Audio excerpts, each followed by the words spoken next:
Hi guys, welcome back to my amazing kitchen. And if you are new here, kindly click on that subscribe button right now and join the amazing family today. In this video, I'm going to be sharing my one pot chicken and rice recipe with you.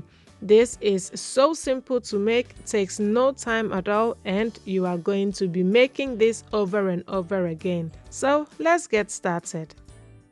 We need some vegetables and I'm using some celery stalks, yellow bell pepper, green bell pepper, and one large onion. I'm also using some passata and my rice, and I'm using basmati rice, but you can use any long grain rice of your choice. I also have my chicken thighs, preferably skin on and bone in. I don't have that, so I'm using boneless chicken thighs. For my seasoning, I'll be using some sumac, which is very light and refreshing, some paprika powder, chili flakes, smoked paprika, onion powder. We need some garlic powder, and I have a mix of Italian herbs, some tarragon, and some salt to taste. Add your seasoning to your cleaned chicken thighs, and you can use any seasoning that you prefer. You don't have to use everything that I'm using. You want to add it to your chicken and then mix your chicken around until it is well coated with the seasoning. You want to set it aside and then proceed with the next step.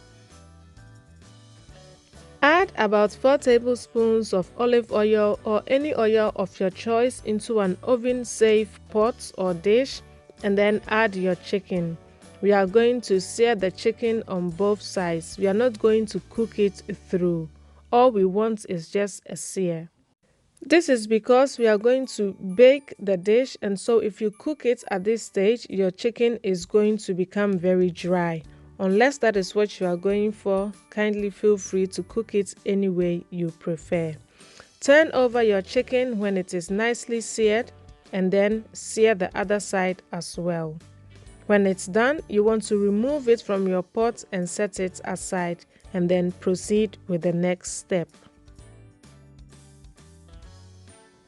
Add your chopped onions to your pot and fry this for about a minute or two or until translucent. Next, you want to go ahead and add your celery stalks, your bell pepper, and then saute this for about 2 minutes. You don't need to use the same vegetables I'm using. You can use any vegetables of your choice. In the meantime, I have washed my rice and drained it thoroughly, and so I'm going to add it to my vegetables and toast it for about 2 minutes. If you drained it very well, it will take no time at all. Now add your passata to the rice and stir that in. If you don't have passata, you may use any tomato puree or even ketchup, and then mix that in until the grains are coated with the tomato puree, and then go ahead and add your chicken stock or water. Now how much water or stock you need to add will depend on the type of rice you are using, but I will list down below the ratios I'm using. After adding your water or stock, you want to taste and adjust your seasoning. You can add more black pepper or paprika powder or salt, anything that you need to do to bring it up to the flavors you are going for. Now add back the chicken to the rice, and you do this by arranging it beautifully on top of the rice. And whilst the chicken sat, it releases some juice, and I will add that to it as well because it's got lots of flavor. Now cover and pop it into 180 degrees Celsius preheated oven for about 20 to 25 minutes.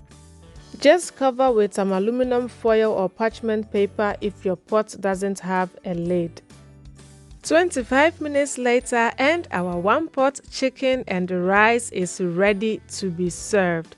The fragrance in my kitchen right now, oh boy, you needed to have been here. This is so delicious. One thing I like about this recipe is that once you put it in the oven, you can forget about it. You don't need to open it up to check on it, to stir it. None of that is needed. It cooks beautifully on its own. So fluffy. I really hope you give this simple recipe a try. So if you are looking for a quick fix on a busy weeknight, I hope you try my one pot rice and chicken. So until I come your way next time with another amazingly delicious recipe, please remember that cooking should always be fun and exciting. So try to cook each meal with love and see it radiate through the hearts of your family. Thank you so much for watching, guys, and see you in my next video. Bye.